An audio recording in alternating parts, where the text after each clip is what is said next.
Hey guys, Wrestling Throwdown here. I'm Haley, and yes, this is one of my extra videos that I give you guys every Saturday night now. Nothing really huge has happened since I last did a video. Pretty much on, for Raw and for TNA, nothing like major has happened, nothing like big that's been announced or anything. So this show pretty much is, it's going to be talking pretty much just about NXT and, SmackDown, nothing like, obviously no rumors that I've heard. I mean, I've heard a few about what's the speculations of, I guess, for Hell in a Cell, like Wyatts are supposed to appear sometime in the night, so that'll be interesting. But other than that, nothing really big. NXT though, a couple of stuff has happened on NXT. I definitely want to talk about NXT. NXT was actually pretty good. I was kind of thinking about putting NXT by itself, but then really only one good thing happened on SmackDown, and I would have had to do a SmackDown show, so I was just like, I'll just combine them. Okay, so for NXT, we'll talk about the CJ Parker versus Tyler Breeze match. Supposedly it was supposed to be Tyler Breeze versus Mojo Rawley. I heard like a lot of people are giving a lot of crap to Mojo, and I think it's funny because I said this as soon as I seen him, that this guy was not gonna do anything. Like, I'm just like, this gimmick is not gonna work. It's not gonna go far. And my brother was saying, oh yes it is, yes it is. He's just like, I can definitely see this, him being like a Batista, like a smaller Batista. I'm like, oh hell no. I'm like, I definitely can't see anything in this guy.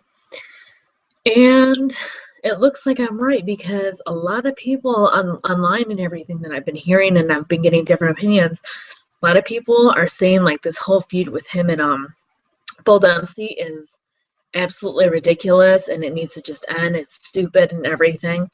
And so now he's kind of been feuding with Tyler Breeze and everything like that, because of course they're going to kill a very talented guy's momentum and potential, like they always do. Just drives me nuts. I'm really upset about the whole Tyler Breeze thing. I don't know why. I mean, it's great that Adrian Neville and Sami Zayn are feuding now. I love that, but just kind of pisses me off that he's just like not in the main event at all anymore. It just kind of pisses me off. But anyways, that was supposed to happen, and he ends up facing CJ Parker. Now, this is a heel versus heel match. And NXT, it's funny because NXT does stuff like this. They'll have face versus face matches and heel versus heel once in a while. And it's actually really awesome because, I wish WWE, like the main, obviously the main roster, would do this. Because, I mean, obviously if they're developmental brands doing it in NXT, why can't they do it? And it's actually funny. I heard a rumor that Vince doesn't even watch NXT and he could care less about NXT. I'm just like, are you serious? Like, that's so fucked up. And it's just like why the hell? I mean, like, this is your talent, this is your future, and you're not even watching this. You're not even like, Vince likes to see the present. He likes to work in the present. He doesn't care about the future. I feel like whatever's happening now, he likes to stick to it. He likes to stick to old stuff too. Like, he doesn't like change. I've noticed that about him. But yeah, this is a heel versus heel match. And Breeze won. I just thought it was weird though. I'm just like, why are these guys wrestling? This is just really, really random, and it's bizarre, and I didn't see the point to it. I mean, it wasn't even that great of a match either. But it's just funny how this, obviously, it was just random and weird. But that's pretty much all I got to say about that and the whole Tyler Breeze. I'm still so pissed about that. Alrighty. This was a big thing that happened. I actually told you guys that I knew she was getting a push. I did hear she was getting a push, Becky Lynch. There was obviously talk backstage I seen and heard about that she was getting a push, and we didn't know when or whatever, what they were going to actually do. But I guess this is her push, obviously. She had a heel turn last night. It was Bayley and Sasha Banks versus Sasha Banks. And obviously, Sasha Banks kept attacking Bayley. And Becky Lynch ran out and acted like, she was comforting Bayley and everything like that. And out of nowhere, She turned on her. And there was some cheers in the audience. I think a lot of people are very happy about this because a lot of people wanted WWE to do something with her, with Becky Lynch, because I have heard, and even Joe said this too. I talked to Joe about this. Becky Lynch, I have heard, and Joe even told me too, that she's great. She is good, and she's a really good indies wrestler. So we can see what she does. And hopefully, I mean, it looks like she has potential. I mean, she's got an interesting look to her and everything. So we'll see how she does with this heel turn. It was really random, and I didn't think she was going to get a push this fast, but it's funny. Why does, like, it's really random with the BFFs. It started off with Summer Rae, and then she got Sasha Banks to turn on, wasn't it? Oh, it was Paige. And then they both got Charlotte to turn on Bayley. And then after Summer Rae left, Charlotte obviously got the title. And then Sasha Banks and Charlotte kind of got, And then obviously Sasha Banks now being the leader. And now Becky Lynch is with her. It's just like these guys can't like be alone. There's always got to be a little group packed. So it's interesting to see who's going to turn heel next after Sasha Banks leaves and joins the roster and everything. Charlotte, though, hasn't even joined the roster yet. So I do believe that they are fighting at the next pay-per-view, or they're going to, Charlotte and Sasha Banks. So I have a big feeling that Sasha Banks is going to win, so Charlotte can move up to the roster, so that makes me happy. But yeah, the Becky Lynch heel turn was actually very, very surprising. Alrighty. And the Neville thing. He's, Sami Zayn's still, comforting him and, congratulating him on his wins and everything like that. And Adrian Neville he's kind of having a little attitude change. And no one believed me. I'm just like, I have a feeling that they're going to turn Adrian Neville heel. I'm like, there's a pattern with this, first Seth turned heel, then Biggie Langston, then Bo Dallas, I'm like, Adrian Neville has to turn heel. It's going to be good for his character. It's going to be good for him in general and his gimmick and everything. And it's going to get him into the main roster. I mean, I feel like he's not going to be able to go to the main roster with a face turn, with, as him being face. So it looks like they're listening to me. Obviously, Sami Zayn is the fan favorite here. You can hear the audience. The audience totally prefers Sami Zayn over Adrian Neville anyways. And so he's kind of getting a little cocky. He's saying that Sami Zayn doesn't have what it takes to win the big one. So he's kind of, being an asshole. And it's not, he hasn't like completely, I don't know when he's actually going to turn, if he's going to turn when he loses it, or the match they have maybe. I'm not really sure. But Adrian Neville is pretty much, he's being really cocky right now, and he's acting like he doesn't want to face Sami Zayn and stuff, and saying that he's not going to win anyways, so blah, blah, blah. So Adrian Neville I definitely can see something is going to happen very soon. And I'm glad, too, because even though I don't like Adrian Neville, and I probably never will, I think a heel turn could definitely do something for him, and I think that it's the best. It's what's best. I mean, what else are you going to do with him? What were you going to do if he was still a face and then they put him to the main roster? Who was he going to feud with? I mean, what was he going to feud with, Bo Dallas again? I mean, he was going to get stuck in like the jobber / low mid card lineup, and he was just going to float in midair.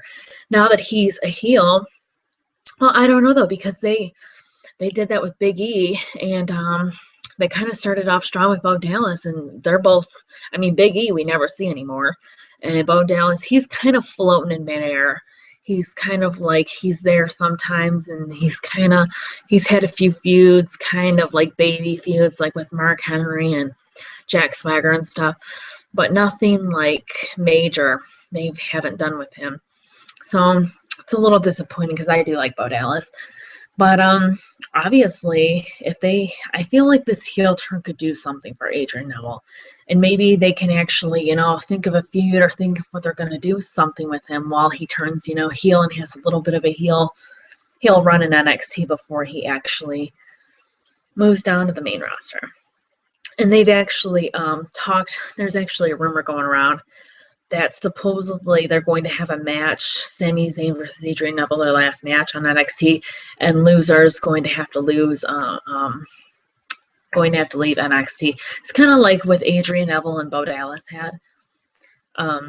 So obviously Adrian Neville's probably going to lose and Sami Zayn's going to win the title and blah, blah, blah. But yeah, I'm super, super happy about this Adrian Neville turn because I know what's happening and he needs it. Alrighty, so that's pretty much it for NXT. Now let's move on to SmackDown.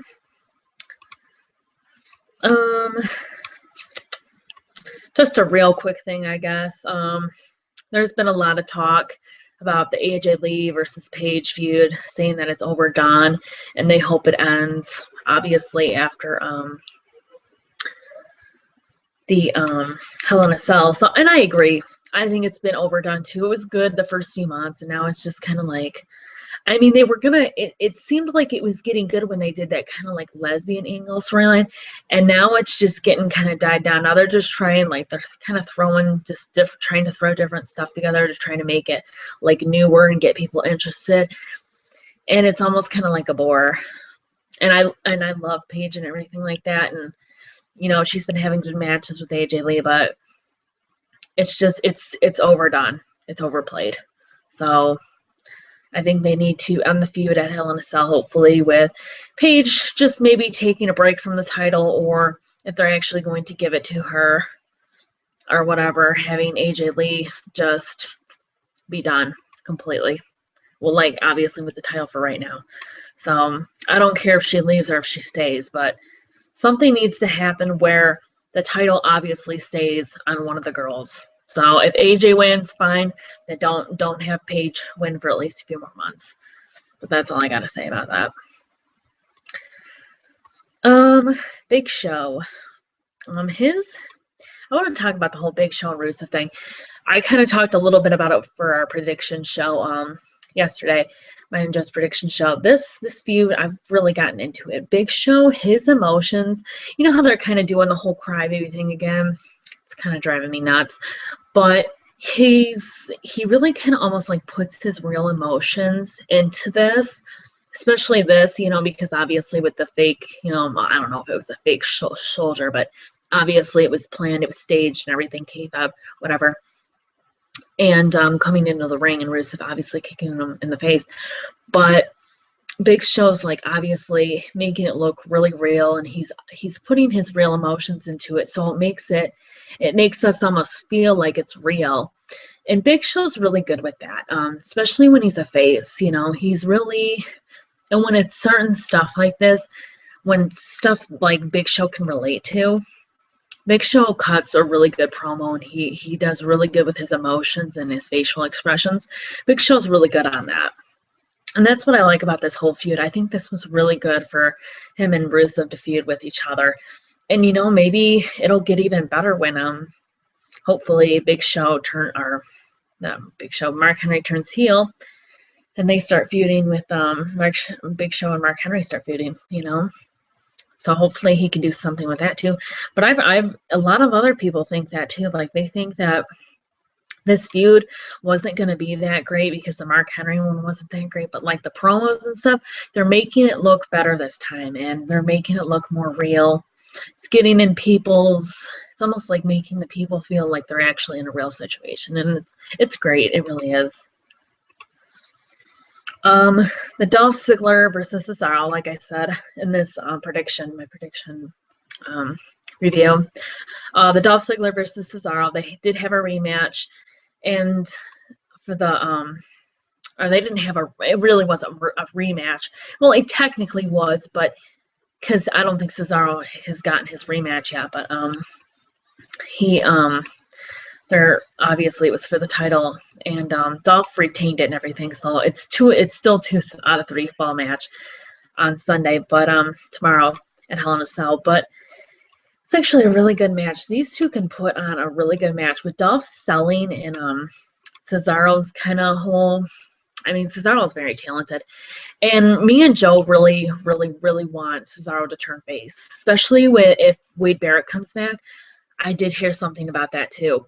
Wade Barrett and Ryback are supposed to be returning both very soon. So that makes me happy. And not really about Ryback. I could care less about Ryback. Not trying to be mean. I'm sorry if there's I know there is a really big Ryback fan in our group. And I know he was getting some hate on that, but I loved that. He was so open and honest too. And I don't think I talked to you guys about this, but he was so open and honest. I forgot what his name was, but hopefully if you watch this, I seriously loved your comments. Even though I didn't agree with it, I love that you had stuff to back it up. And I love that you just shared your opinion and you weren't scared. You knew it was like almost like a disliked kind of thing. Almost like when you know someone's not going to like what you say pretty much, and almost like 90% of the people are not going to like it. You still say it anyways. You're not scared enough to, say your opinion and stuff like that. And that's kind of the thing with, I'm kind of like that with Heath Slater. I know a lot of people don't like Heath Slater and they think he's garbage. And I'm not afraid to see that. I love Heath Slater and I think he deserves a push and I think he's a great wrestler. So, everyone's going to disagree to agree, whatever. But yeah, I did love that one day, he just said it and everything, even though I don't like Ryback and I don't think he's talented. I love that you guys have different opinions in the group. Makes me very happy when you guys aren't scared to share your opinion. But yeah, Cesaro definitely needs a face turn, and the Wade Barrett thing returning and stuff like that, that would be perfect. Just perfect. It would actually be good if Cesaro won and they shook hands, Dolph Ziggler and Cesaro shook hands and everything like that, and they were good sports, and then Wade Barrett came out and just kind of stare down, or he just came out and attacked, Cesaro. Would be great either way, start that feud up. But Dolph Ziggler would probably have a rematch before that happens, so, Okay. Seth and Ambrose promos. Both of them did a great job on their promos last night. This was really, really good. Great way to end the show. This was really the only really good thing on SmackDown other than the Big Show thing and the match with Cesaro and Dolph Ziggler. That's why I didn't really want to do a separate show, even though I really did like NXT Thursday night. But yeah, Seth and Ambrose, the whole promos and everything, they're just really getting us really excited for Hell in a Cell. It's great. They both cut very good promos, obviously. They're both good talkers, both great in the ring. And all I keep reading, too, every single day, there's a new article on something like, even though Ambrose is rising up to the top, they still don't think that he's ready for the main event yet. I'm just like, seriously, I just want to I seriously want to punch my computer every single time I see an article on that. Because it's just like Dean Ambrose is ready for the main event. He is a main event player, and he's great. He's very talented. He's great on the mic. He's great. And I don't get why, WWE doesn't find him. Is it because he's a face and he's not a heel? Like maybe if he was a heel, they would think he was more main event material because he can do more in his promos. I don't know. I mean, I will love it. I mean, I can't wait for Dean to obviously turn heel and Seth to be face and for them to feud another time, maybe for the title this time. When they have their second feud, hopefully. That would be great. But, yeah, I have noticed, though, Seth is weak with his promos as a face. And I don't really think it's his fault. I think it's just almost like, I mean, Dean does a great job at it, so he can do it as heel or face. There's only certain people that I feel like that can really do a good promo as a face.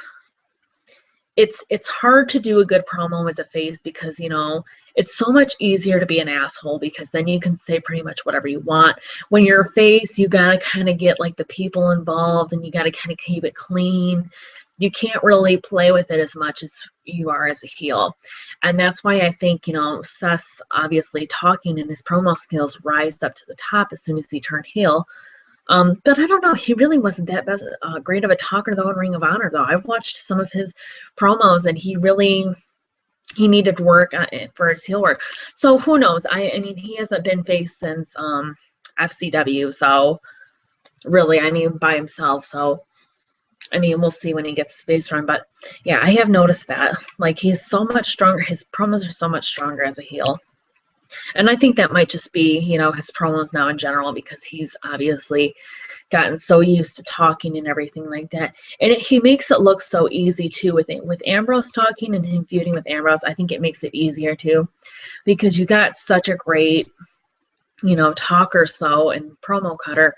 And he uses, obviously, real stuff in real life, Dean Ambrose does. So, or he did when he was in CCW. So Seth obviously has to compete against that to make the feud look obviously great and everything like that.